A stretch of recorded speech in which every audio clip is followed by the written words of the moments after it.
What I want for us to look at this week is a simple, pretty rudimentary, but extremely powerful tool. You already know that I believe it's really important to focus on our goals from a quarterly basis and not to look at them as an entire 12-month chunk. However, when we're building out our business, when we're building out our pipeline, it is really important to get a feel for some predictability in when we can expect business to come to fruition.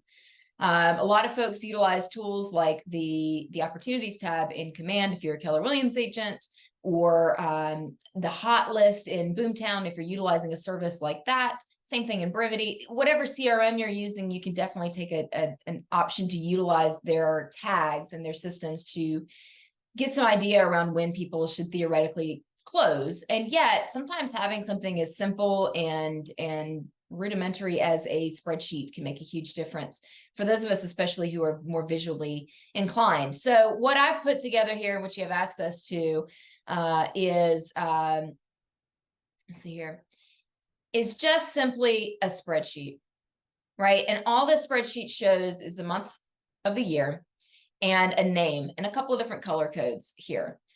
So let's say, for example, what we've got going on here, let's say, for example, we're sitting in the month of February and we're looking at our year to come, and we've already spoken to this chunk of people.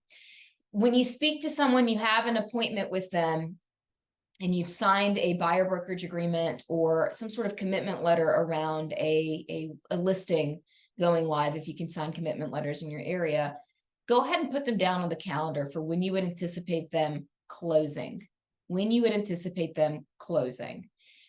This does a couple of different things. One, it gives us an idea of predictability in our business. It gives us a feeling of, okay, I know that in March, I need to have 5 closings, and I know that I have 2 under contract as it currently stands. So I've got a gap of 3 that I need to find. I know that in May, June, July, I have a goal of 16 closings. And right now I've got 2 people that I would anticipate being closings for that quarter. It gives us extreme clarity around what our gap is and what we need to do to go find it. The other thing that I really like about having these folks' names down for the month that we would anticipate them closing in, not the month that we found them in, not the month that we anticipate them going under contract, but the month that we anticipate them closing in, is it also gives us an opportunity to judge our skill set in making that prediction. So say, for example, again, it's February, we're about to go into March, and I know that I've got Lisa Ryan, for example, under contract to close at the end of March. Now, I may also know that she has some financing issues that may or may not cause us to screw up the closing date. Let's say today I get a phone call and I hear from the lender, we're going to need to push this back to early April. Then I'm going to need to pull this person over and scoot them into the next month. Knowing the number, being able to see people scooting around in this pipeline calendar gives me clarity around some of the issues that I keep running into that are screwing up my predictability as well. And it gives me an idea of what do I need to improve upon. So that's another big plus with this tool. As an owner of a team or as a director of sales, it gives me a very easy thing to talk with my teammates about as well. I can very easily ask, okay, if Stu Wilson is supposed to be listing and closing by the end of April, because they've marked them as a seller, then they need to be live based on whatever our days on market is by X date. And we can have very serious conversations, again, as the rainmaker, as the director of sales, around what's stopping Stu from moving forward, for example.